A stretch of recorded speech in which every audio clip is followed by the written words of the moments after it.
Prepare yourself for Earthling Entertainment, the perfect blend of paranormal and pop culture, with your host, Joe Wakefield and Ryan Lang. Hello, and welcome to another episode of Earthling Entertainment with Joe Wakefield and Ryan Lang. Greetings, I'm Joe Wakefield. Hello, I'm Ryan Lang. Hey, so guys, if you are returning listeners, welcome back to the show. We're glad to see you. How you doing? Hey, Fred, nice new hat. Alice, I like the haircut, but you went a little short. All right. Yeah, thanks for listening, Alice. Absolutely. Now, if you're joining us for the first time, hey, how's it going? You Welcome. might be asking, what is it we do here? What is this show about? Yeah. I don't know. You don't know? No, tell me, Joe. This is the 72nd episode, and you don't know what we do, Ryan? You tell me, you got to remind me, man. Remind me. Well, what we do here is a little bit of the spooky, a little bit of the creepy. Sometimes it's cryptozoology. Other times it is a haunting or a legend or a myth, but it's always spooky in a section we call Spooky Stuff. That's right. That, of course, is followed by a segment we lovingly call Disclosure Discussion. Now, that one's all about aliens. That's right. I'm just asking questions. We talk about aliens, obviously, extraterrestrials, UFOs, stories, videos, photos. We have a new viral alien egg for this Ooh. episode. Hey, that's creepy. It kind of throws a little bit of panspermia in my mind, right? Like an asteroid, which is hits the ground and it's an alien egg, or there's alien DNA. You know, they say octopuses have alien DNA. Maybe it's a sign of panspermia. It could be. It could be. I mean, aliens could be octopi. I Yeah. believe that octopi could be aliens because they're freaking weird. Well, they do camouflage, and they have like a bunch of brains in their tentacles. It's Yeah. really weird. This is not about octopuses, but that's what we do on the first half of the show, is we talk about that sort of spooky paranormal phenomenon. But then the second half of the show, the latter half, if you will, is all if you will, is all dedicated to pop culture and entertainment. Sometimes we have celebrity guests. Other time we play trivia games. Occasionally we have audio dramas. We always have some kind of headlines and news, and occasionally we have to talk about a celebrity death. We do. It happens. It happens. People tend to die just in life. I mean, I have yet to meet an immortal, but I am looking. Yes. I am looking. I want to know the always secret. on the switch. It's important. Yes. It's important. Yes. And those two things together, the first half, which is the paranormal, the spooky, and the fantastic, and the second half, which is the pop culture and entertainment, come together in a delicious moon pie of a podcast we like to call Earthling Entertainment. Although, I will say, I have thought that we might want to change the name to ADD, the podcast. Yes. Just with how random and off we always come back, but we do go. We'll take you around the block sometimes, is all I'm saying. Yeah, we tend to venture, me and Joe, for first-time listeners or for recent listeners who might have forgot, we've known each other for a very long time, so we tend to kind of just shoot the shit a lot. We kind of just tend to ramble. So close to 30 years, actually. Yeah, we've known each other a long effing time. A long time. But so the banter is real with the show, but we always come back to the topic. And but we start the show off usually with just a little chit chat before we start our first segment, Spooky Stuff. And today Ryan came across an article about one of our favorite filmmakers, Kevin Smith. That's right. And comes from Yahoo Entertainment. And it says here, every Kevin Smith movie ranked from best to worst. So I have a feeling we're probably going to have conflict. So this might be a fun ride. I'm going to call it right now, and we have not read this article at all, but I'm going to call it right now that they're going to say Dogma is the best. So for those of you who don't know, and I can't imagine any of our listeners don't know, but Kevin Smith is a writer-director who did a bunch of movies, most famously Clerks and Mallrats Chasing Amy, Dogma, Jay and Silent Bob Strike Back. He is Silent Bob in the Jay and Silent Bob duo. Okay, so that's who he is.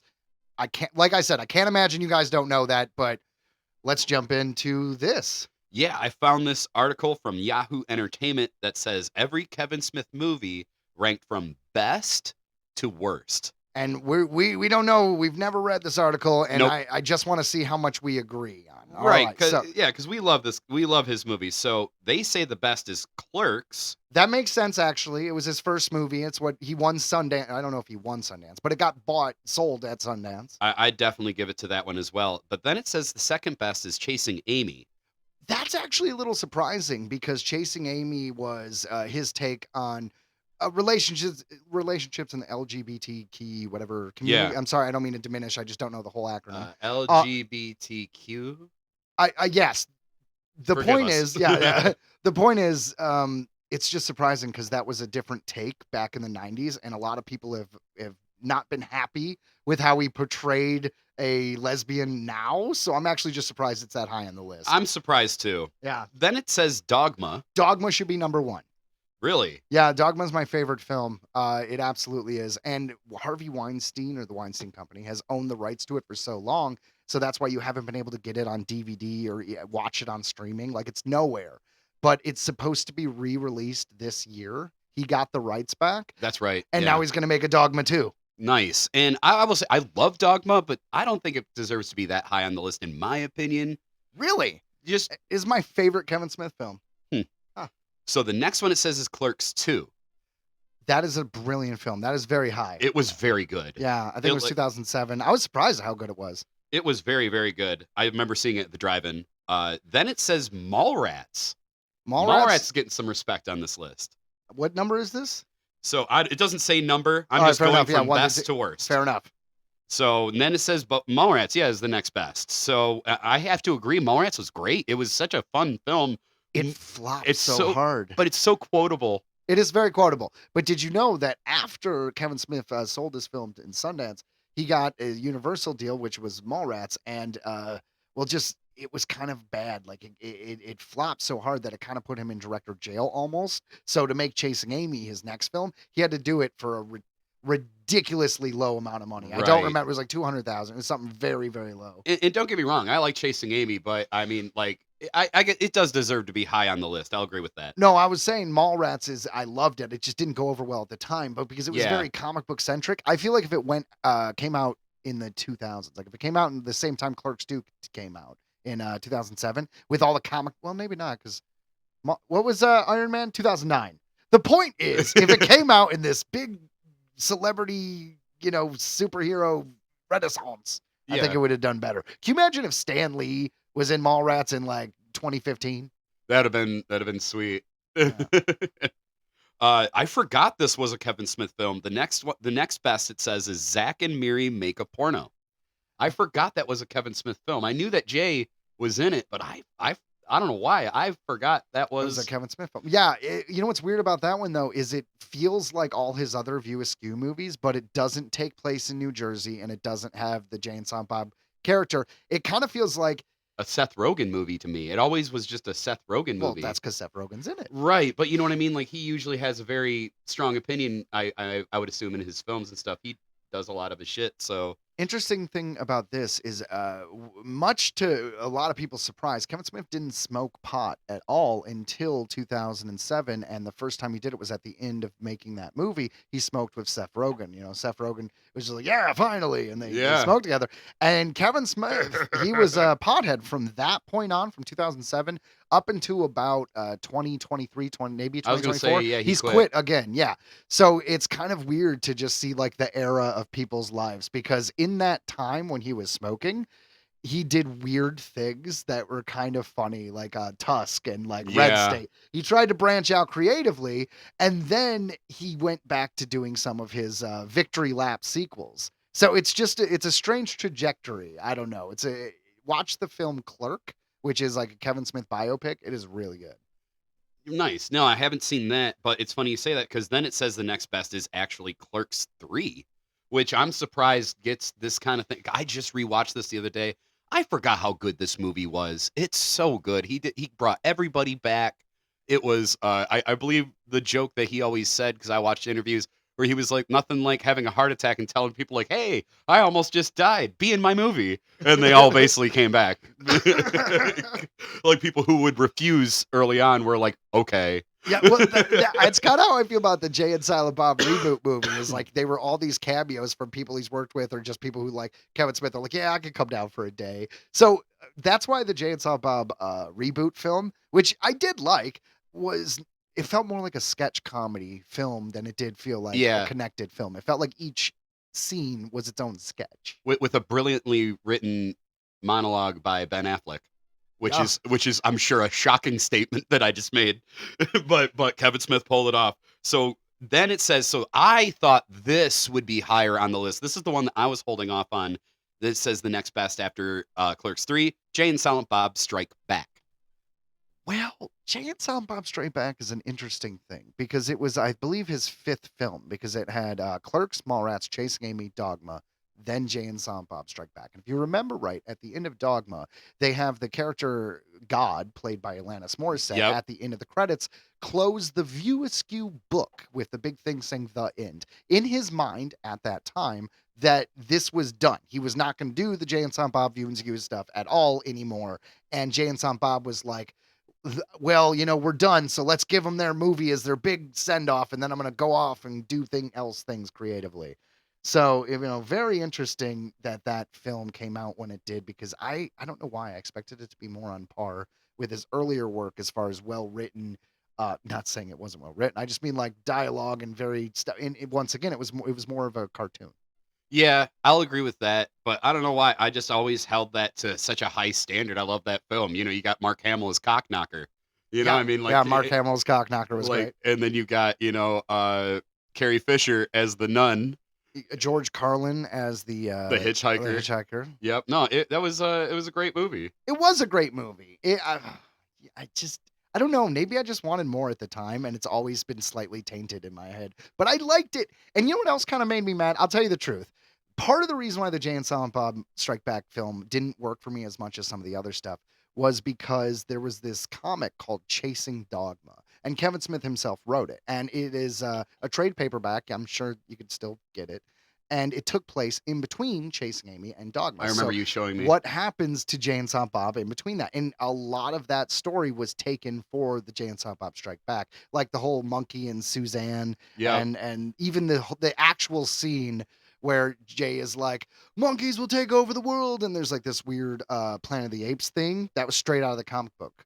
And yeah. So that rubbed me the wrong way. Well, and not to dive too deep in on it, but I mean, they were we haven't already? Oh, right. They were very open about this. Jason Mewes, like you were saying earlier about, like, it's interesting to see the trajectory of people's lives. He was a mess at that time. And he was I mean, Kevin Smith has openly said this. He literally was stealing Kevin's credit cards and like doing stuff like that to get a fix and stuff. And he just kind of made the whole production a nightmare. But like, obviously he's turned around. I'm so proud of him. Like, what I mean? Like, what a great story. He's married. He has 2 kids. He's been sober for years. He's amazing. Yeah, he's totally good. Yeah. Such props. I mean, we all have a past, but anyway, so just we'll probably wrap this up. I mean, so the next one's Red State. Says Red State is a good one.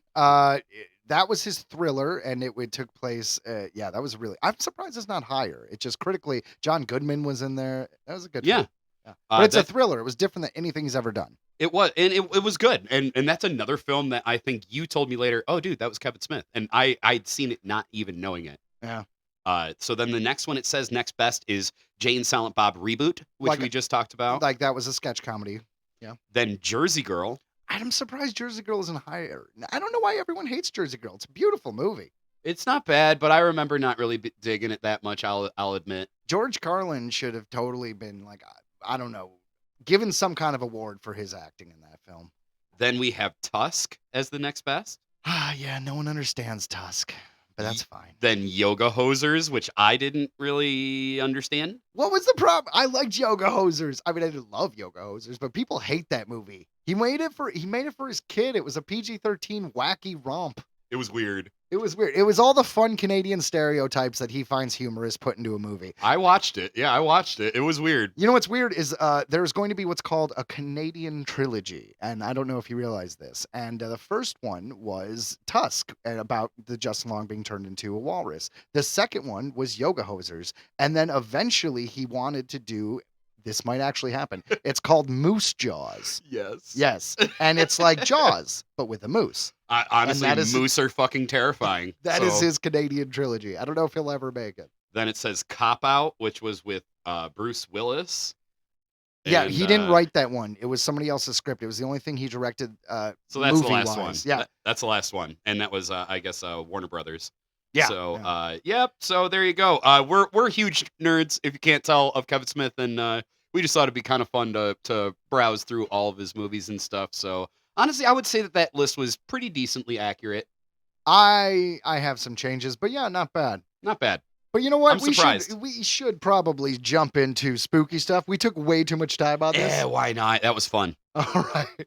Hey, guys, so this is the beginning of our regular show, a little section we like to call spooky stuff. Like I mentioned earlier, sometimes it's cryptozoology, other times it's a mystery, a myth, or a legend. Today, we're following kind of an urban legend, kind of a cryptid. Let's see what you think about gremlins on this week's Spooky Stuff. A gremlin is a mischievous fictional creature invented at the beginning of the 20th century to originally explain malfunctions in aircraft and later in other machinery, processes, and their operators. It was 1944, and an Allied pilot was flying a B-17 bomber over Nazi territory. Suddenly, the plane began to rattle. He checked his instruments. They were going haywire. As the rattling and the noises continued, he glanced out the cockpit window and saw something. There's someone on the wing. Something. Something. A creature. Sorry, I couldn't help that. No, dude, on point. About 3 feet tall, gray and hairless. Its teeth were sharp and its eyes were red. And not a bad ass either. The pilot soon spied something else. An owl-like creature hammering at the airplane's nose and dancing a gleeful little jig. La la la la la, fuck you, fuck you, fuck you. The crew started some fancy flying and managed to shake the creature or creatures off. Insert Wilhelm scream. right. Ah! Although the pilot survived this frightening incident, the story goes, he remembered it his entire life. He believed he had encountered a mythical gremlin, and he was far from alone. To be fair, if that happened, I would totally remember that your entire life. It's like getting Yes. attacked by a bear. You're not going to forget, well, unless he, messes your brain up. You're not going to forget that. No, it just, it makes me think of like the Twilight Zone. There's a man on the wing of this plane. Well, that actually is a straight up gremlin. Yeah. Yeah.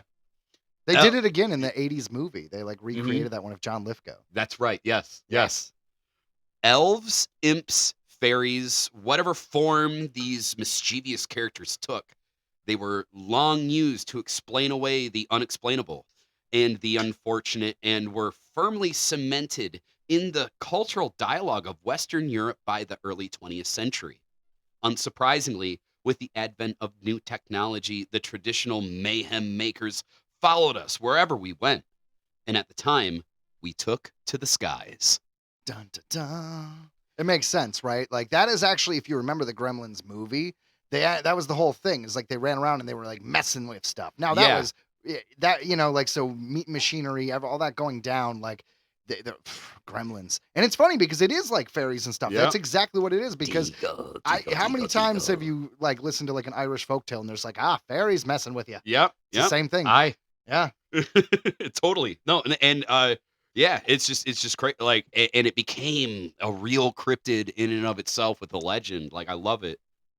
So as aviators navigated new, uncertain technology in an unfamiliar environment, lots of things could and would go wrong. It was perhaps comforting to have a mystical scapegoat take the blame for the myriad disasters that would befall a pilot, especially during wartime. It is nice to blame someone. I mean, that's why so many relationships fall apart. Is people have a hard time accepting when they fucked up, and the other person's like, you know what? Fuck you. It's your fault. Right. Not saying it is or isn't. I'm just saying that's a common thing people fall into. It is. It was Gremlins. It also makes sense where it's like, oh, that plane blew up. And he's like, what, me? It was Gremlins. My Fucking Gremlins, man. little bald thing. I don't know. Yep. Just go. I like the pause where it's like, do I got a joke? Nope. All Nope. right. Nope. Continue. Yeah, moving on. The first military airplane was invented in 1909, Zarka says. Flying is a really complex process, let alone under the stress of war.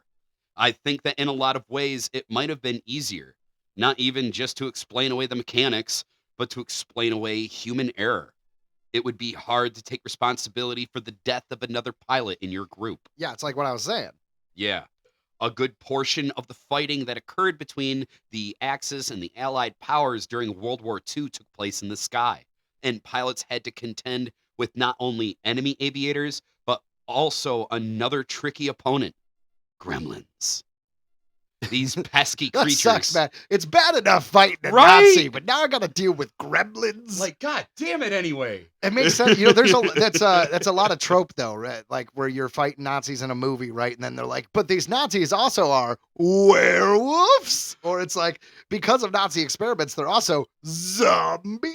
Of course. Oh, dude, Nazi zombies. Never ending on Nazi zombies. I'm just saying. So it's like fighting Nazis, and there's also gremlins. Yeah, it's on Yeah. par. It Yeah, makes what sense. the fuck? I mean, I saw one thing. I've never seen it, but it was Iron Sky 2, and it was Nazis on the moon riding a Tyrannosaurus Rex. And I've never seen the film, but it seems amazing.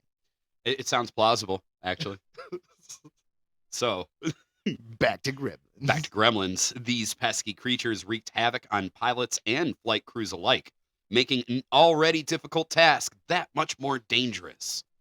I even found some photos, like of some actual posters they would have up on these bases and stuff. It's like, gremlins think it's fun to hurt you. Use care always. Back up our battle skies. And it's got like an image of this dude getting messed up by a bunch of gremlins hurting his back while he's lifting heavy stuff. It's actually amazing because it's just like, all right, be careful and double check your equipment because a gremlin may have messed with it. Yeah. And it's just a way, like they knew, like the people in charge of the military, they knew. They were like, well, if this helps them double check when they're tired and Mhm. they're war torn and everyone's like morale is down or whatever it is, it's like this little myth that may seem silly may be enough to get these guys to do that extra check and balance. So it's like one of those things that we always talk about with our spooky stuff, where it's like a lot of them seem to be just stories to scare kids. Like, stay away Don't- from the river. There's a mermaid. What was or- it? There's either a kelpie, which is the horse that'll drag you in and drown you. Yep. Or there is what is it? A kappa from Japan. That's right, the the kappa. the turtle one. There's a few river. Yeah, Man, stay away from Stay rivers. away from the river, and obviously that would. So you know what I mean. Whether or not Rivers they exist, were a big problem for They people. evidently they were. People drowned and stuff. Kids did. But when it comes to gremlins, however, Planes are a big problem. that's a big problem. So for the majority of the population, the word gremlin brings to mind the 1984 cult classic film by Joe Dante. However, for those in the military, in particular the Royal Air Force, RAF, it conjures up another image, one of a menacing creature lurking in the shadows of an aircraft waiting to cause trouble. I like how it just glossed over the Gremlins movie. They're like, look, that's not what we're talking about, okay? We're Yeah. not talking about the Mogwai who gets covered in water and bakes a bunch of gremlins. We're talking about the origin of gremlins. like. Yeah, they're the ones that are messing with planes, ripping out parts as you're flying. That kind of gremlin. Yeah, the worst kind. But they had to mention it, right? So I figure I will elaborate on it because I don't want you to bury the lead. That movie was awesome, and Joe Dante's was awesome. amazing. The director of that Gremlins movie also directed one of my childhood cinematic favorites, a little film called Small Soldiers. Dude, yeah, his work with puppetry was legendary. So, when it comes depictions of gremlins vary as different types were described by service members. In general, they were said to have large eyes, sharp teeth and claws, and spiky backs. They looked rather cartoonish, standing at 1 foot tall and having brightly colored skin in shades of blue, green, and brown. I don't know how brown is bright, but I mean, brown could be bright. I get it. Many variations cause different types of trouble. The jockey sat cross-legged on birds and guided them into the windshield of fighter aircraft. They were little kamikaze pilots. That's Yeah. horrifying. Wow. Or did they like jump out of the way? Oh, little gremlin parachutes. Or can they fly? Are they like squirrels? Do they got some skin between their wrist and their stomach? I'm guessing with their claws, they can just kind of leap onto the plane and just latch on. True. Yeah. Yeah. But we're talking about like, so you think they're flying in, they're about to run into the engine or like this. They're the sitting on the windshield, birds. and they jump off and kind of latch. So they kamikaze the bird and then attach themselves to the plane. Well, and it's interesting because, this has basically been like said that, it kind of, it started as a legend and stuff like that. So explaining the unexplained. So maybe it's like, this is a way of explaining bird strike, which is a big deal. Not my fault I hit a bird. It was a damn gremlin. Yes. I wish Sully had used that. Can you imagine? When we watched that movie, Sully, they're like, you know what? I'm just going to be straight with you. It was a fucking gremlin. Honestly, that would have been legendary, Right. even more than he is now, Be I like, think. The hero of the Hudson's a little weird, but It's Gremlins. And everyone just like shrugged their shoulders and went, adjourned. I think it was a stand-up comedian. He was an amateur pilot. He was just like, you know what? I flew a bunch of times, never hit any fucking birds. No one gives a shit about me. It was the jockey. So the jockey Running sat, into it, yeah. sat cross-legged on birds, guided them into the windshield of fighter aircraft while optics hid in bomb sights. So optics, they hid in bomb sights to throw off a bomber's vision when aiming at a target. So I didn't miss. They were just it wasn't optics. Oh, there's a little bit of like a smudge on my lens. Yeah. Bomb B, Gremlins, caused bombs to change direction and land away from their targets. This is fascinating. So they actually have like different categories of gremlins that are a reason for each thing that could go wrong. Like, in the Sergeant, plane. you dropped the bomb on civilian territory. Oh, dude, it was the bomb B. It like, wasn't my fault. You can't blame me for them little critters flying in on birds and latching on my little bomb and kind of changing the trajectory of where I dropped it. And then that guy shrugged his shoulders and said, copy, over. My God, we should fire him, but we're in war and we need every man we got. And there were water ones that disabled carburetors by leaking water into fuel lines. I kind of feel like they were peeing in it. It's just gremlin pee. It's the water pee. When not fooling around with aviators, they messed around with flight crews, hiding compasses and disrupting radio frequencies. Like, dude, where's your compass? Fucking gremlin took it. Yeah. Has nothing to do with the fact I am a forgetful Willy. The origin of gremlins is disputed. Some derive it from the Old English word gremian, or Gremian? to vex, Oh. while author Carol Rose, in her 1996 book, Spirits, Fairies, Leprechauns, and Goblins, an Encyclopedia, attributes their creation to the blending of Brothers Grimm and Fremlin beer. Never heard of Fremlin beer. No, but we'll assume it's another story or author. I wonder if they make a Fremlin beer. It feels like a missed opportunity. It does. It's kind of like how I always thought. Copyright Earthling Entertainment. Yeah, it's kind of like how I always thought Elon Musk had a thing where he should have a musk. Like, have a cologne called I'm sure he Musk. fucking does. Like, why wouldn't you? Yeah, I'm sure it's called X. Yeah, he wouldn't be clever enough to name it. I'll give you No, that. it would just be X. So the majority attribute the creatures to the Royal Air Force, as we mentioned earlier. However, the exact date is debated. Some believe they date back to the First World War, despite there being no written evidence, while others say it was slang used by pilots stationed in Malta, the Middle East, and India during the 1920s. This is where the earliest recorded print evidence is seen in a poem written on April 10th, 1929. I wish I had the poem. Yeah, well, you know what? You didn't get the poem. No, I couldn't find it. Ah, fair enough. So it says, here's another poster. It says, Gremlins love to pitch things at your eyes. Oh Wear my safety God. goggles. Back up our battle skies. So that was their thing at the bottom. That was their slogan. Back up our battle skies. But there you go. So that's a way for the military to be like, all right, guys, wear your damn goggles. This is why gremlins will throw shit in your eyes. And it literally, one of them's got a slingshot. And he's like, You know, I don't know if they've ever made a movie about these kind of gremlins. they should. I feel like they had to have, right? Because we got the Twilight Zone episode, and there actually is a World War II movie called Phantoms in the Sky or Spirits in the Sky. And it's starring Chloe Grace Moretz, of all people. And it was a weird movie where she was hiding a baby in like a backpack, and As one does. it was a really weird movie about like woman empowerment and her having a baby while also fighting a gremlin. I'm not sure what the point of the movie was. I'm in. But well, there's nothing wrong with that. But I'm just saying it was a weird take. It was like, we're gonna make a gremlin. It feels like Gremlins were the afterthought, or like the journey she's gonna take with this kid was the afterthought. Like, that's the only thing. It felt like they blended two very different movies together. Is the point I was trying to make.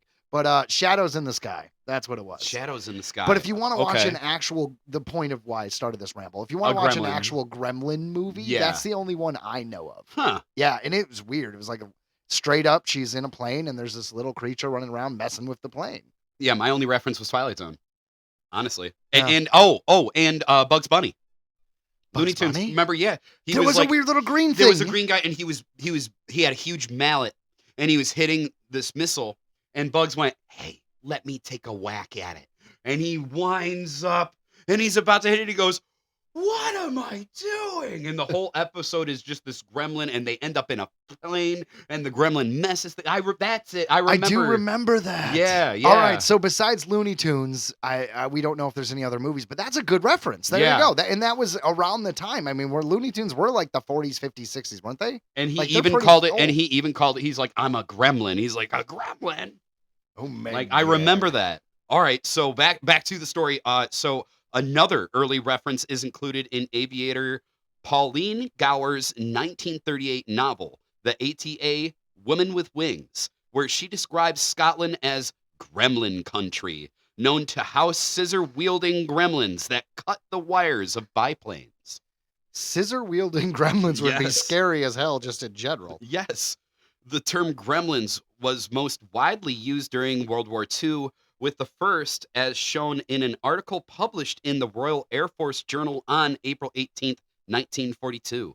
Pilot Hubert Griffith chronicled the creatures, noting they largely made an appearance during the Battle of Britain in 1940.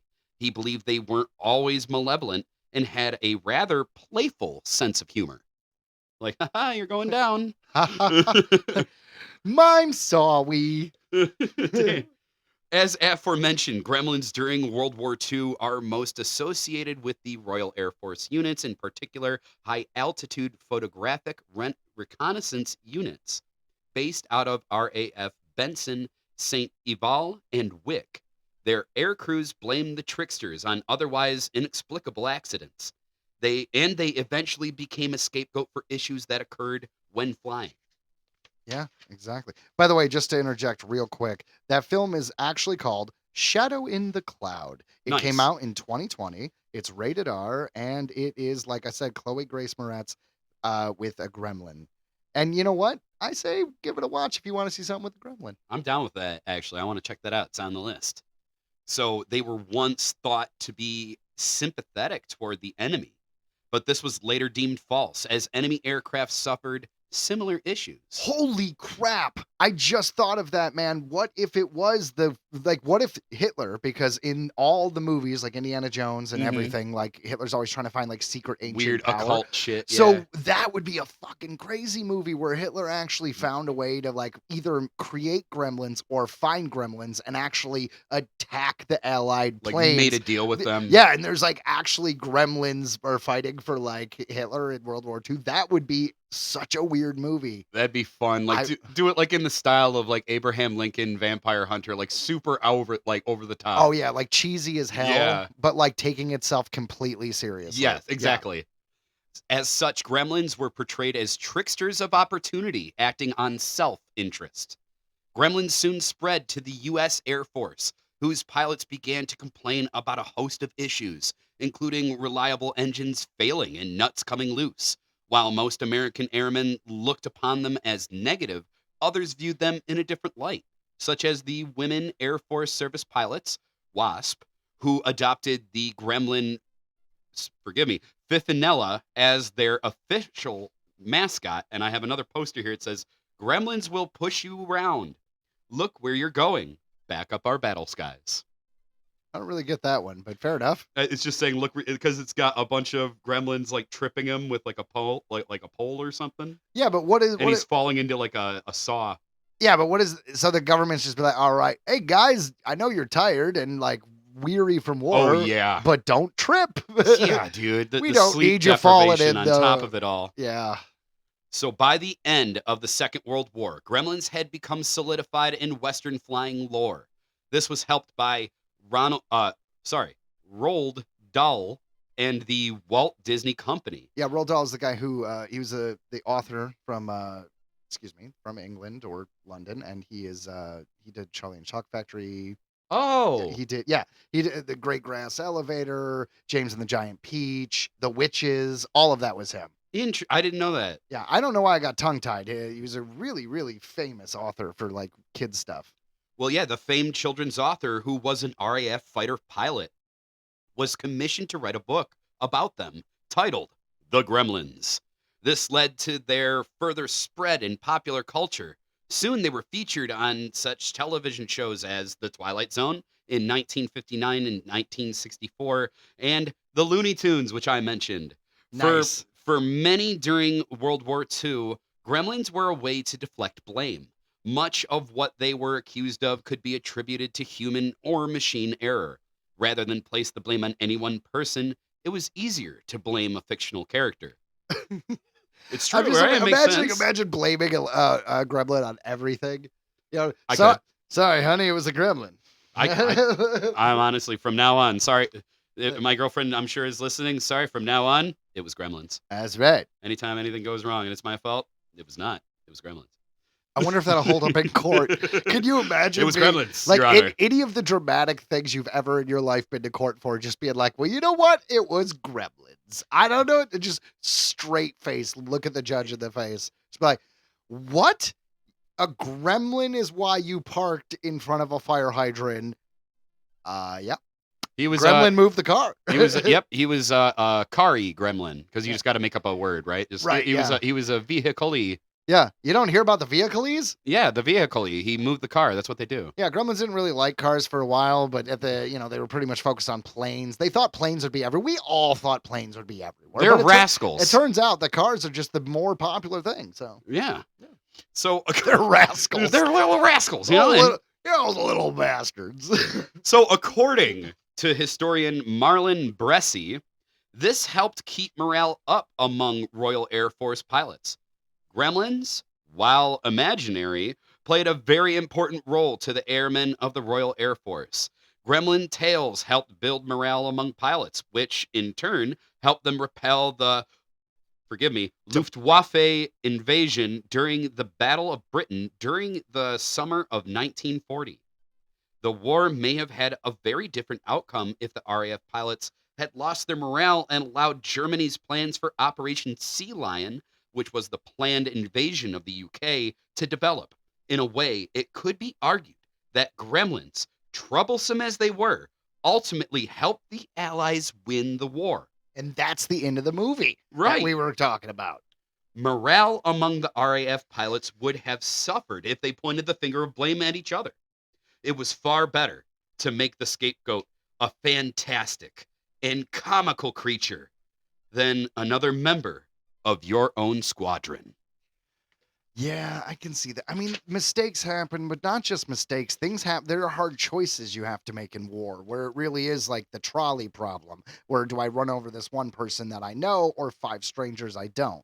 You know, it's just, there's sometimes not an answer where things turn out well. Right. So I could see that. I could see while being surrounded by all that just horrible. I mean, I don't have to fucking I talk. couldn't imagine. Exactly. And these guys were like doing it for, you know what I mean? World War II but and to all be able that. to not blame someone who may have had to carry out an order that caused a Mhm. different friend of your squad to be killed Yeah. because they had to be sent on a suicide mission or whatever. And Or like, I don't blame Jerry because, you know, he was the co-pilot and we died. Well, it's you don't blame wild. someone who died. I don't know. It's wild. Like the dogfighting was like it was brand new. Like they were all doing this for the first time, like on such a grand scale. And it was just, yeah. So yeah, how terrifying. So yeah, it made sense. And to me, I love this. I love Gremlins because this is an example of something within just the past 100 years of a uh, quote unquote fictional creature. Who knows? You know what I mean? Who knows? Because there's so many people that say they saw them and stuff like that. Maybe like, and these guys are. It's easy to speculate, in my opinion, that it was made up. Maybe it wasn't.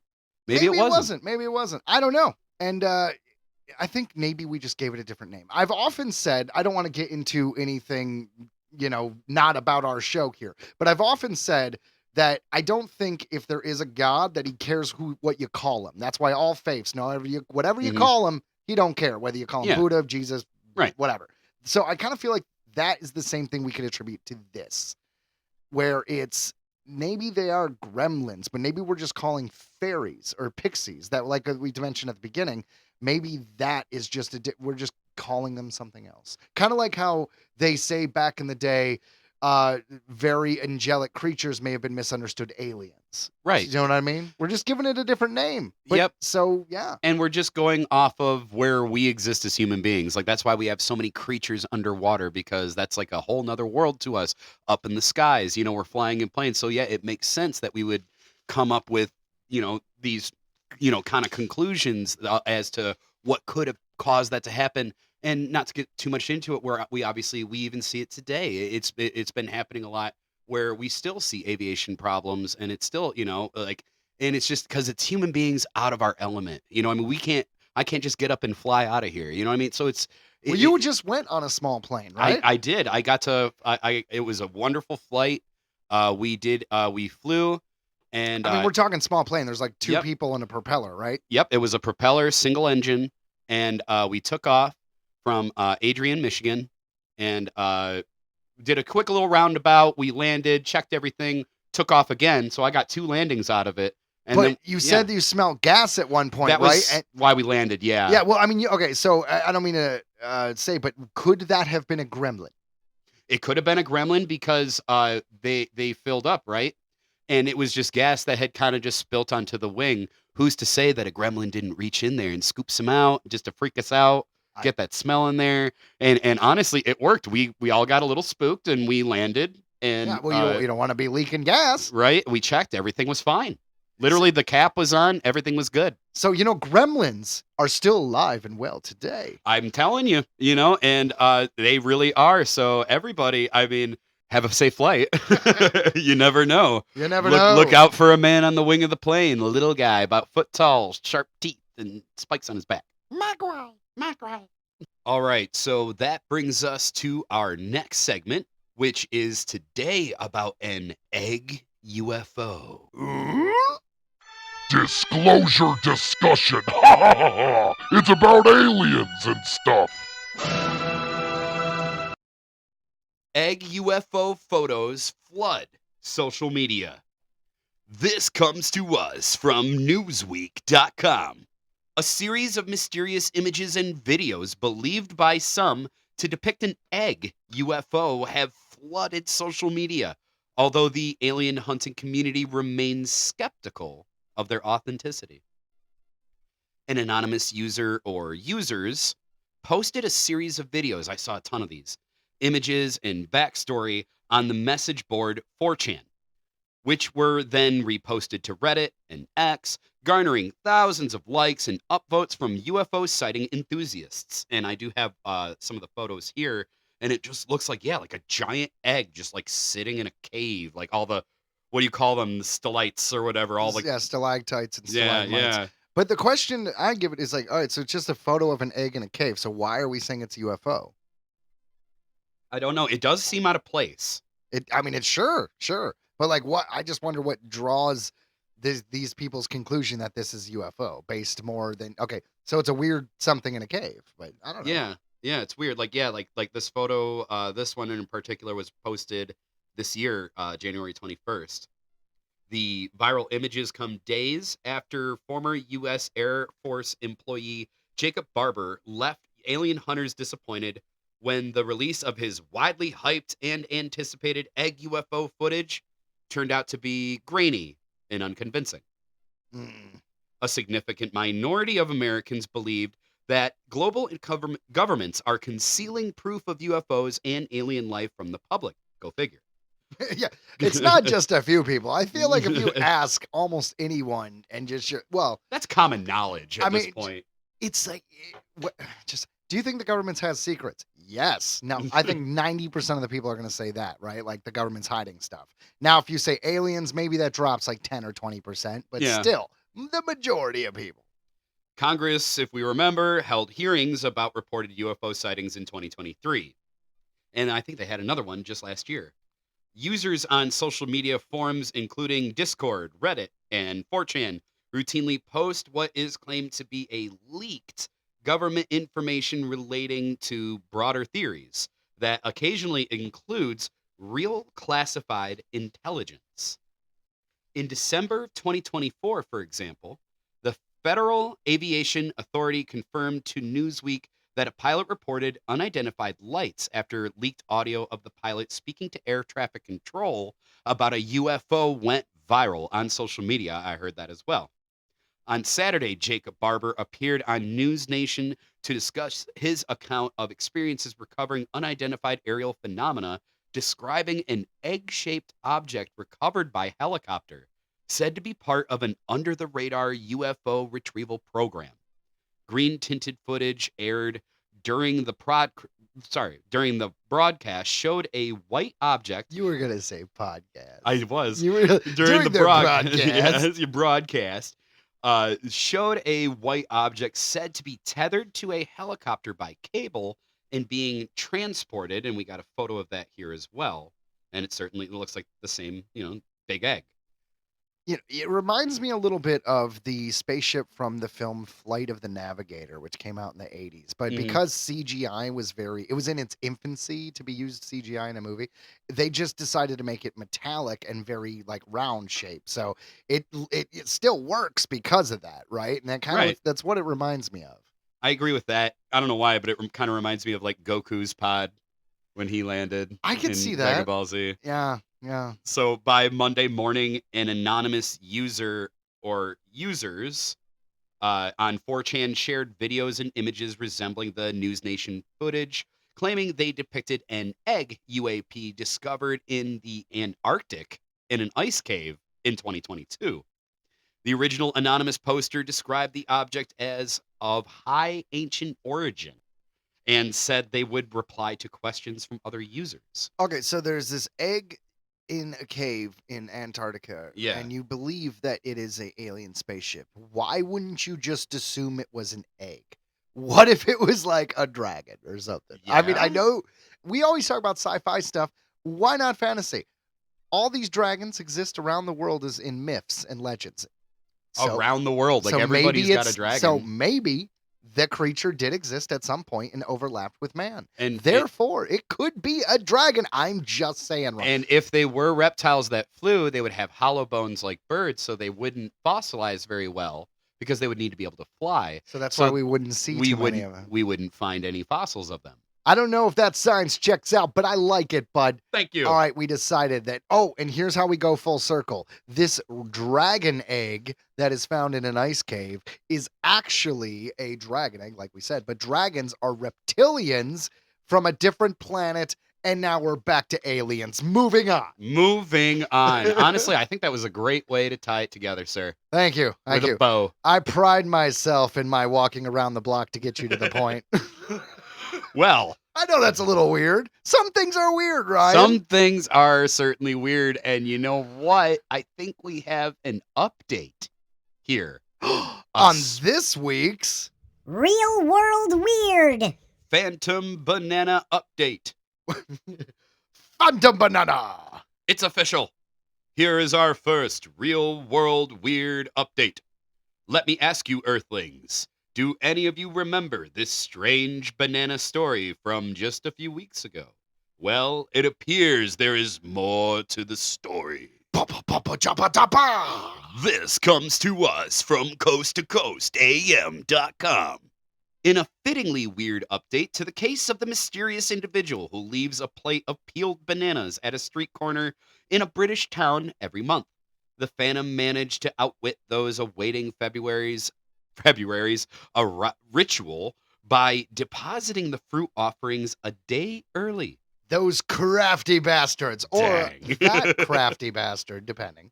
The strange phenomenon unfolding in the community of Beeston made worldwide headlines at the start of the year when the media picked up on a peculiar story that has gripped residents for at least a year, with the fandom having established a pattern of placing the peeled bananas on the second day of every month.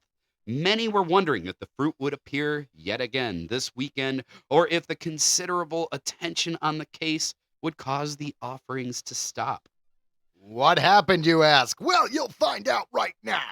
According to a local media report, among those intrigued by what would happen on Sunday were a pair of British YouTubers, Luke Roberts and Jai Brewer, who traveled. Should have been Jai Courtney. Who That's traveled? the only Jai I've ever heard of in my entire life until this point. I think of Jai Alai. That's a beer. Well, he's a YouTuber, so he's probably, relatively big. So cool. Yeah. Good for you, Jai Courtney. So they traveled to Beeston over the weekend in hopes of cracking the case. After arriving in the town on Saturday evening and scoping out the spot where the fruit was expected to appear, the duo decamped to their hotel room with the intention of returning to the location in the early morning hours when they expected the phantom might strike. However, their plan was soon upended when they learned that the bananas were spotted on the street corner approximately 90 minutes before midnight, which Brewer conceded kind of threw everybody off. He did it a day before, that crafty banana placer. He places his bananas so craftily. Or she. Or she. Someone knows how to handle their bananas.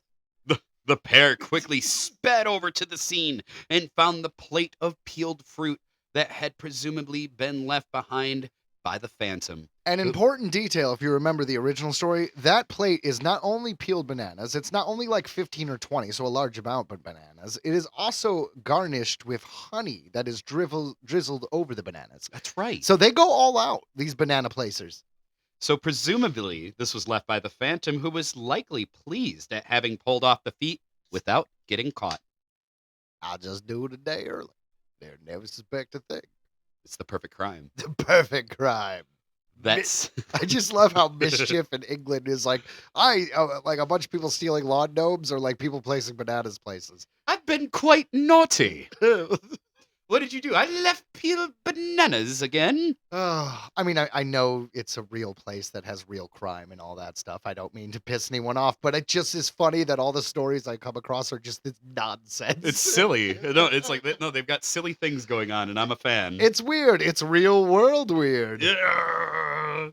That said, in a testament to how deeply the duo have gone down the proverbial rabbit hole, their initial response was to question if the offering was genuine, before agreeing that they were bona fide Beeston mystery bananas. Interestingly, when the YouTubers returned to the location the following day, the offering was already gone, although it is uncertain who removed the fruity clue. It's not uncertain. The earlier story was that old lady who kept bitching about this guy who kept putting bananas out, Yeah. remember? And she's like, So she moved and it. she cleans them up. And I still think that that's the culprit. I think the culprit is like probably an older lady, because it's in front. It doesn't mention here, but I remember it was in front of a church. So It was across the street from a church, but the old lady was the one whining about it. Do you think it's another I think it's old lady? another old lady. It's an old lady or an old rivalry. man. I think it's an elderly person, and I think that they probably get their groceries bought for them, right? Brought to them. You know what I mean? So I assume that this person does not like bananas. So they're just in their mind, they're like, well, I'm on my way to church, so I'm not going to eat these bananas, so I'm just going to, I'll leave them out. That's where my brain goes. It's probably just somebody on their way to church, like, I'm not going to eat these bananas. They always bring me bananas. I tell them I don't like bananas. And so Maybe you're right. My head goes to the fact that British humor is very cheeky. Yes. Like, it's super cheeky. Like, So I feel like it's just an atheist who's just like, religion cheeky. is bananas. And I will tell them by putting bananas on the street. Your religion is bananas. You. That was quite cheeky indeed. I'm just saying. So, That's my As- theory. That's a good one. Find out in part 3. I hope so. As for who is behind the bananas, the pair indicated that they have a suspect in their sights, but were admittedly foiled in their pursuit of the Phantom this past weekend. We've got a name, but unfortunately, we haven't been able to catch them, Brewer revealed. All we need is the body now, and we've completed the puzzle. That seems a little drastic for a thing of peeled bananas, but okay. I think they just mean like getting Like, a what are picture they, a of the bounty person. hunter? Like, Jesus Christ. Oh my God. Yeah, I'm imagining a really funny image of an elderly person because you put it in my head that I was an elderly person doing like really advanced parkour to get away from these two like 20-year-old YouTubers. Parkour! Like it's like the beginning of the original Men in Black where Will Smith is chasing the alien and it starts Alley-oop. climbing up a wall. Tally ho! Like this guy who's trained his whole life to be a straight up ninja, or maybe he's like ex-MI6, just something ridiculous. He's the real life James Bond, and in his retirement, he's just like, I'm gonna fuck with people. You didn't see that one coming, did you? Huh. That's his whole thing. So one imagines that the duo will be back in Beastin around this time next month for another attempt at solving the mystery. That said, the Phantom undoubtedly knows this as well, and is already plotting the next move in what has now turned into a bizarre case of cat and mouse, banana and monkey. Earthling Entertainment special report. 1. A reboot of the 1998 cult classic sci-fi film The Faculty is on the way from producer Robert Rodriguez. 2. Den of Thieves 3, officially in development at Lionsgate. 3. Family Guy Season 23 starts February 16th. This has been an Earthling Entertainment special report. It certainly has. Calling all comic fans, it's time to feed your brain at Green Brain Comics, where the freshest new issues, graphic novels, and manga hit the shelves every week. Whether you're looking for the hottest new series or the latest small press sensation, we've got it all. Every genre for every age, Green Brain Comics is your one-stop shop for all things graphic storytelling. Got questions? Our friendly staff knows their stuff. Whether you're a longtime fan or new to the world of comics, we've got recommendations that'll keep you coming back for more. And don't forget to check out our special events. Green Brain Comics is not just a store, it's a community. Located in East Downtown Dearborn, we are at Green Brain Comics on Facebook, Instagram, and YouTube. Shop online at greenbraincomics.com, and remember to feed your brain at Green Brain Comics.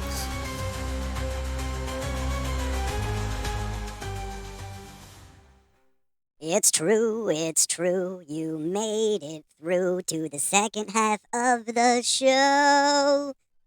Well, now we found ourselves into the second half of the show, which means pop culture and entertainment. And how about we start the thing with some Music mumbles. Nirvana stages surprise reunion at Fire Aid benefit concert. This comes to us from musicnews.com. Nirvana staged a surprise reunion at the Fire Aid benefit concert on Thursday night, just a few days ago. The surviving members of the iconic rock band shocked fans when they took to the stage at the Fire Aid benefit concert at the Kia Forum in Inglewood, California. The star-studded event, which was split between two venues, was held to raise money for those affected by the wildfires that have devastated the California region. The unannounced performance saw the band's surviving members, Chris Novoselic, forgive me if I got that wrong, and Dave Grohl, and longtime touring guitarist Pat Smear team up with St. Vincent, Kim Gordon, and Joan Jett, who stood in for late frontman Kurt Cobain. crazy. This is I don't think I've ever heard of them coming together. It's ever also before. it's also weird to me that I mean, why not? But Joan Jett, she was the one from the Cherry Bomb song, right? Like, Yeah, Cherry Bomb. The She's Runaways. she's got so many hits. I love Joan Jett. She's actually got a residency in Vegas this year. That's not surprising. I honestly want to see her. Huh. The band wowed the crowd with renditions of some of their greatest hits, including Breed with St. Vincent on vocals, School led by longtime friend of the band Gordon, and Territorial, I believe it's Pissings, featuring Jet on vocals. Awesome. For Awesome. for the final track, the band welcomed Grohl's 18-year-old daughter, Violet Grohl, to the stage. She sang lead on Nirvana's hit, All Apologies. One of my favorites. That's kind of beautiful, man. I love that. That would be like we have a friend who died too young in a Mhm. similar situation, but we used to do some creative stuff together, and Yeah. that would be like getting like his long lost kid a part in the next movie we do Yeah. together. That's beautiful. The concert marked, so it was the second time the band had performed the 4-song set, having played at Nirvana's induction into the Rock and Roll Hall of Fame in 2014. See, I forgot about that. Although Lord had performed instead of Violet. Lordy, lordy, lord. Dude, I And just he's think talking about it. the Yeah, me too. Randy, right? I just Okay, so in South Park, the character of Randy, who is Stan's dad, did this whole thing where he was the 16-year-old singer Lord in secret. And I just imagine him on a toilet, because it's a cartoon that's very crude. And he's sitting there, oh, singing on a Tuesday. yeah. Yeah, I am Lord. But no, that's so cool that they did that. And no, I just thought that was a cool thing to talk about just because, I mean, Nirvana? love them or hate them, you know, everybody knows like 3 of their songs by heart. Like, Well, also, they are, there's not many bands where, like, when you say a genre of music, one particular band comes up. But if you say grunge, mhm. I think 99% of people think of Nirvana first. I agree. Like they changed everything. Like It's weird. the hair metal was like they literally ended the coolness of hair metal, like the whole 80s. Oh, style. yeah. Like So the whole 90s, I just have long, unkept hair and wear flannels. and it was just like all like I you wear know. flannels. I got a flannel in every color. Yep. man. Yep. No, iconic, absolutely iconic. That's so cool. I'm gonna have to look up footage of that later because that's just I don't know. They were a huge influence of mine. I love Nirvana. Nirvana was Oh, a huge yeah. influence. I always liked them. It was kind of just a weird staple because of just where we were in the whole being born thing. It's like when Mm-hmm. Nirvana was big, I was born in what, 1986, 1987, like 6, 7, And 8 when they were big. I mean, Yeah. that affects you, right? That's the It music you does. hear when you're a kid. I remember where I was when I found out he died. And I feel like that like was our generation's like JFK. Like everybody knows like where they were when JFK. I know that's a bit of a stretch. It's a little bit of a stretch. but, like- I'm sitting there thinking like maybe Robin Williams or like. But that was like a Heath big Ledger thing. for me. Everybody was like they knew where they were, what when they found out JFK. I feel like that was like our generation's like holy shit.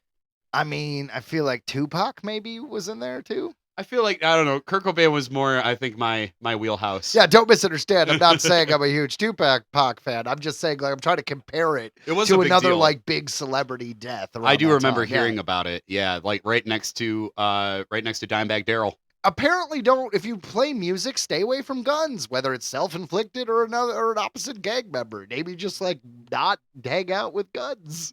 That's a decent enough segue into this next one because Well, We're- now they're dead. Oh no! Oh no!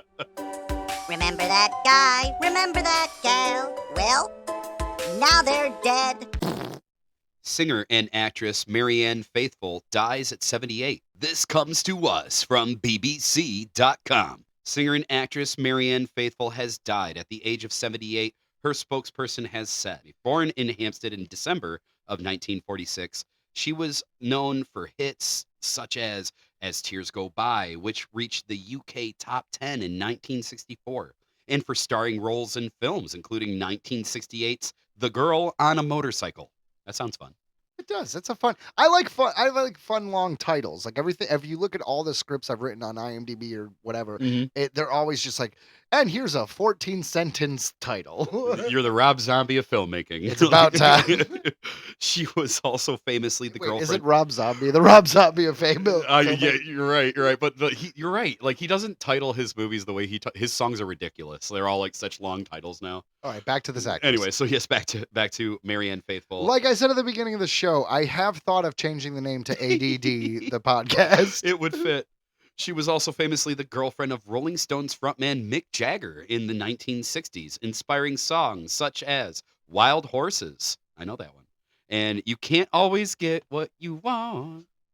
I didn't know that was, so that's inspired by her. Yeah. After, What wasn't she? Never mind. Here we go. It gets dark. After a period of heroin addiction in the 70s, She resurrected her career with the classic album Broken English. Paying tribute, Jagger described Faithfull as a wonderful friend, a beautiful singer, and a great actress, saying he was so saddened. The singer had previously suffered multiple health problems, including bulimia, breast cancer, and emphysema caused by decades of smoking. I mean, that'll do it. In 2020, she contracted COVID-19 and was hospitalized for 22 days. Doctors said they did not expect her to survive, but she pulled through, releasing her 21st album, She Walks in Beauty, a year later. Holy crap. Like, they don't even all have to be winners. Just being able to, like, have 23 Fuck yeah. released albums in your career. You go, girl. Hell yeah. I don't even have one. You got, like, at least 2 or 3. I got none. Dude, this is insane. Well, fuck, this is our 72nd episode, my friend. That's right. That's where I straighten my tie. So the singer married and divorced 3 times to artist John Dunbar in 1965, Ben Brearley of punk band The Vibrators in 1979. That is a perfect name for a punk band. Yeah. And actor... It's like, fuck, if I was a rival punk band, I'd be like, fuck you, we're the dildos. We're the strap-ons, Yeah. bitch. Bend over. The Giorgio della Terza in 1988.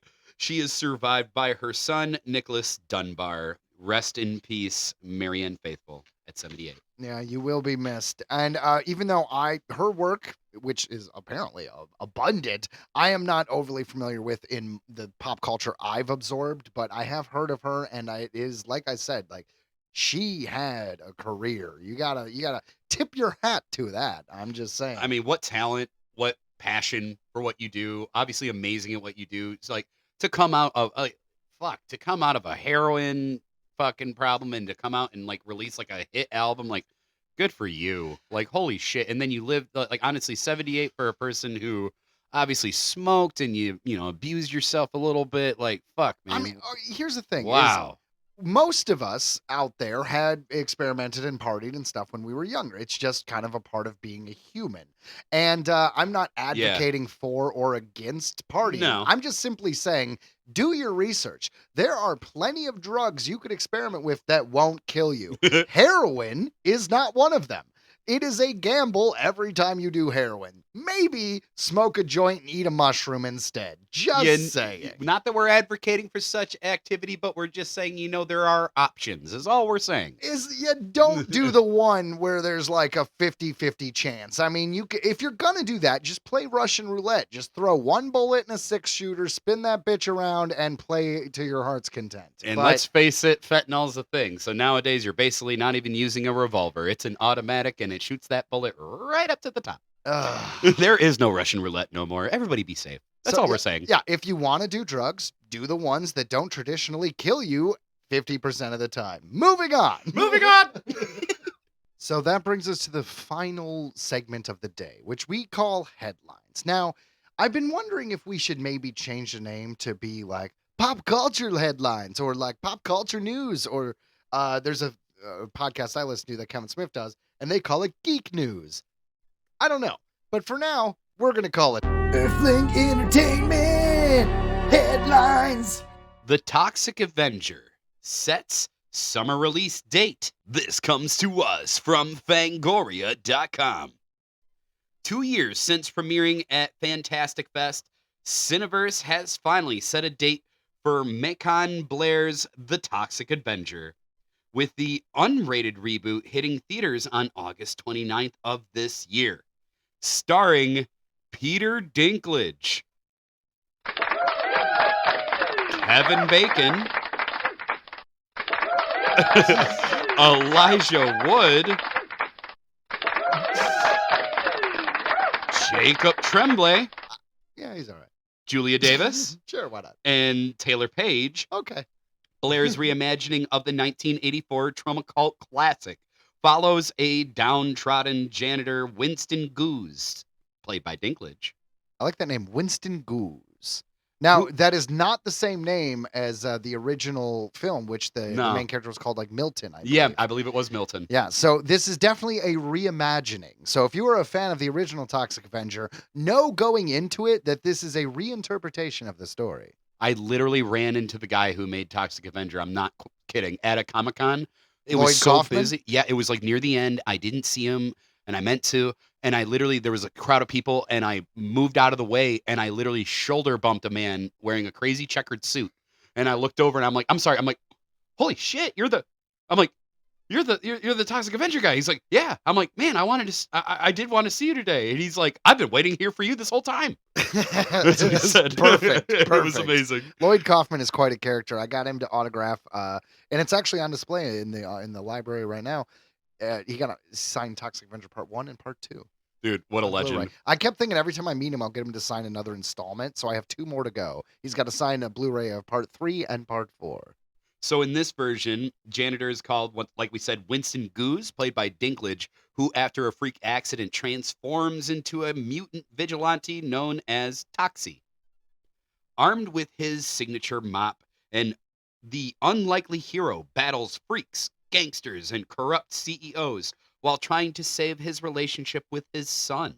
The story channels the subversive gonzo energy of the original Toxic Avenger while delivering a fresh contemporary twist. Deadline notes that the release is down to a change in the calendar, which could be related to the pushback of Insidious 6. I like how we just kind of like bury the lead that there's going to be an Insidious 6. I Yeah. do a lot of research, and I did not realize that was coming out. Me so, either. Yeah. But anyways, I've been waiting for the Toxic Avenger to come out. Me yeah. too. Originally slated to go wide that weekend, being moved back to 2026. Following its Fantastic Fest premiere in 2023, Fango's own Angel Melanson described Blair's The Toxic Avengers as follows. Fans of the original have irreverent humor, clever kills, and copious amounts of gore to look forward to.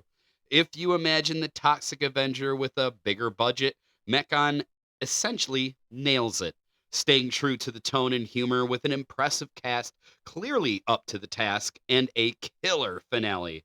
Don't miss the Toxic Avengers in theaters this summer, 2025. Ooh. So I actually know a lot about Trauma, and I know a lot about the Toxic Avenger and just all that jazz. And I will say the first one was, it took itself seriously, much like The Evil Dead, where the sequels kind of went a little goofier. Toxic Avenger Part 2 and 3 were a little bit goofier. And then they came out in the early 2000s with the Toxic Avenger Part 4 called Toxic Avenger Citizen Toxie. And that one went back to being kind of more serious. But talking about how this one sticks to the humor as the original, I'm not sure about that because that humor was really dark. It was them like running people over on bikes and stuff. The bullies who like killed Milton to turn him into the Toxic Avenger were straight up like had the game where they would drive around and had a point system for who they could hit and run. And they actually like gave extra points for like smashing their skulls like with the wheels, and it was crazy. Yeah, it was. I mean, it was a really like it was played to be over the top camp, but I mean, I just doubt we're gonna see this in the new one. But I saw an image of Elijah Wood as the villain, and he has this weird bald spot comb over thing that's just fantastic. That's awesome. That's awesome. So that brings us, I think, actually, if you don't mind, can we just jump into the next headline? Headline number 2. Sarah Michelle Gellar returns for a Buffy the Vampire Slayer reboot. What? Hold on to your handkerchiefs, nerds. This comes to us from Nerdist.com. Was that a masturbation joke? No. For a long time. You know, it's funny as Bumpy the Vampire Layer. That's I think right. it was on Friends, and there was like a porn parody, and then there was Bumpy the Vampire Layer. You definitely downloaded the correct version. For a long time, Sarah Michelle Gellar has denied any desire to return to her role as the Chosen One, Buffy Ann Summers. But recently, Gellar said that she might be interested, thanks to the success of legacy sequels like Dexter, Original Sin, in which she stars. Now it's official, Buffy the Vampire Slayer is coming back to stake the undead in a new sequel series reboot from Hulu. Via Variety, we've learned that the pilot has an official order from Nora Zuckerman and Leela Zuckerman. The former Poker Face showrunners will write, showrun, and executive produce. I mean, I always say that when you get good talent behind a project, it bodes well for what's going to come out, even if it's something you wouldn't expect. Right. I agree. And so they got Oscar winner Chloe Zhao is attached to direct. Excuse me, it's Chloe Zhao. Thank you. She is the woman who did the Eternals. She directed the Eternals. Okay. She is an Oscar winner. She's and she's to direct and executive produce the Buffy reboot. However, that's likely just for the pilot episode, which makes sense. Yeah, she's probably only going to direct the first one. It was a show called Reaper that Kevin Smith directed the first episode. Same thing. You get a big person to do the pilot. Although the series is still using the title Buffy the Vampire Slayer, the Buffy sequel series will focus on a new Slayer. Gellar will appear in a recurring role rather than leading this reboot series. The original Buffy the Vampire Slayer series final tab in 2003 ended with girls all over the world activating their Slayer powers. Slayer powers! So activate! Slayer! Dun, dun, dun, dun, dun. I'm like imagining a Power Ranger version of these Vampire Slayers. We're gonna kick some Hellmouth ass! Being a metalhead, I'm just saying like, raining blood! Sorry. So there would be a generation of Slayers who might need Buffy Summers, the Prime Slayer, as their mentor. That is totally true. Do you remember the Buffy the Vampire Slayer theme? That was like the most metal thing in the world in the 90s. I'm serious. It was. I was a kid, and they're like, here's a TV show with hot chicks fighting monsters, and you like both those things. Buffy was a staple background show. Yeah. It really was. Like you didn't even have to watch. You just had it on in the background. I really even liked the spin-off they did with Angel, and it was called Angel, and it had basically 5 seasons, and it was like a Monster of the Week type detective show. It was a different take. I liked it. Well, and speaking of a different take, we've got another story here. And that brings us to our final headline of the show.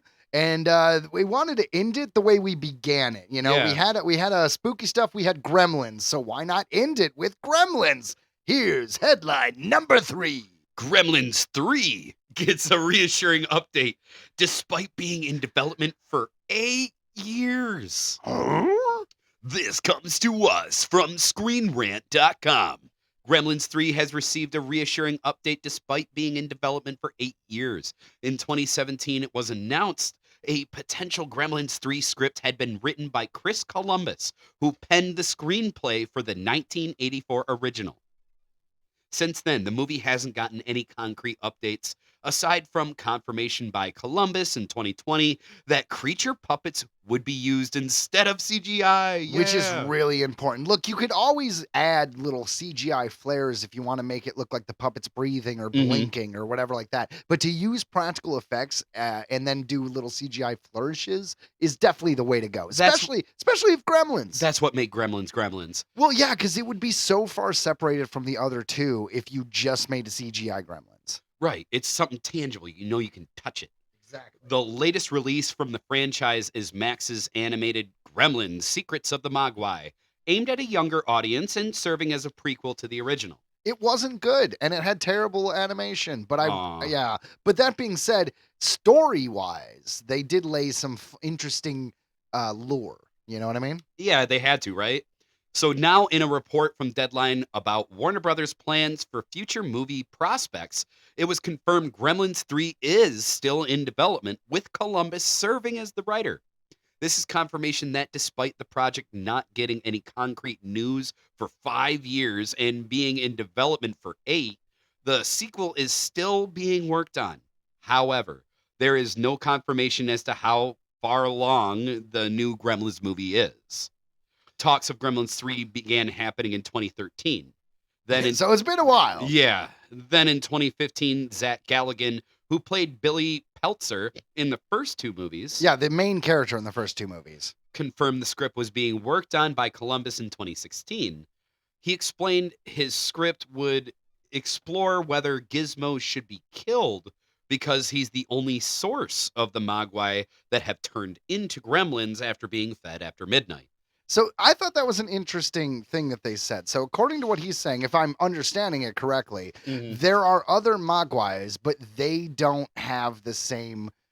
They don't make gremlins. Like if you get them wet or if you No, that's- like they don't have the same rules. Is that what is that what he's saying? Nope, because that's not true. Because remember, in original Gremlins, Spike jumped into the pool, and that's how he made his army.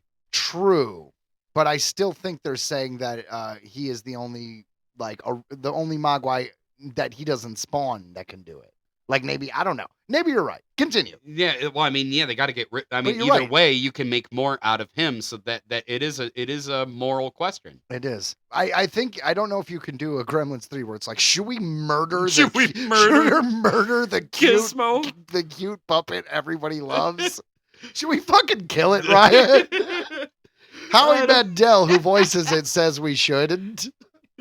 Bright light. Yes, it Yeah. is Oh very my God. bright. Can you imagine you're using a flamethrower? Bright light, bright light. It's like, yes, go into the bright light.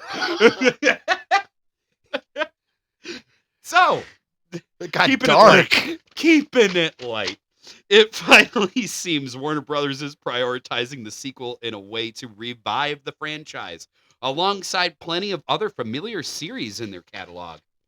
While Gremlins 3 delay has kept all details about the movie under wraps, it's possible the animated series on Max acted as a test to gauge current interest in the franchise. Well, I hope it gauged it good because, like I said, the animation really threw me. It just had that.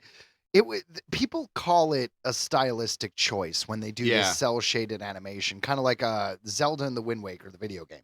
But to me, that kind of oversimplified animation just rubs me the wrong way. I don't like it. That's why I have a problem playing my kid any of these overseas kid shows, because most of them are just this crappy as CGI of just like, here's a square and a snowman, and it's like, I feel like I'm watching Reboot from the early Yeah. 90s, you know? I'm just ugh. No, I get it. And so it says here with the animated series on Max, while the show has a family-friendly tone, it still reveals the studio's interest in making new content.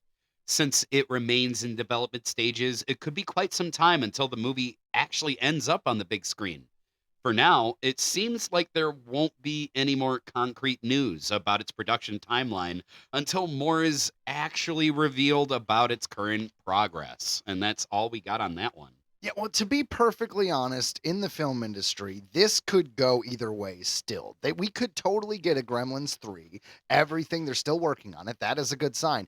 Some movies do take a long time to develop, but it also could quietly disappear. It really depends. But because it was recently announced along with the Goonies sequel, it seems like they are planning on going full forward.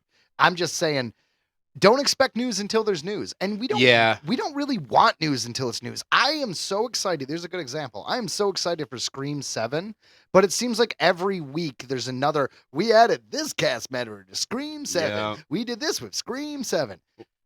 Scream 7 has been talked about so much that, like, while I'm still interested, I'm just like, this better be the Odyssey of fucking slasher movies. Well, and you know how I feel as being a Star Wars fan. How many heartbreaks must I endure? Every new thing just gets put in the trash can eventually. Like, oh, we're gonna do this. Nah, actually, no, we're not. Star Wars is a good example of canceled projects. I'll Yeah, give you just that. so many. Yeah, I mean, I could go through the list. There's literally like 15 movies they said they were going to do since The Rise of Skywalker that have been canceled. yep, and each one I was excited for. I know. Like, you know, Well, the Rey movie apparently is still happening. They just got a new screenwriter, and I I'm chose down for that. I chose not to cover it because of the fact that, like we talked about, there are just constant things with Star Wars. But apparently, that one's still happening. I will take that as a good rumor. I'll take that as a rumor. And so not headline, but rumor. Rumor is the new Jedi Order, which is starring Daisy Ridley, reprising her role as Rey, is still happening. I'm so down for that. Honestly, like, But hold she on. did so good. She did good. I really liked Rey. Me too. Honestly, she's one of my favorite Jedi. I know that maybe the writing, like, moved her along a little faster than other Jedi, but hey, you know what I mean? Like, it wasn't any faster than Sabine and Ahsoka. You know what? Out of nowhere, she could just launch a dude.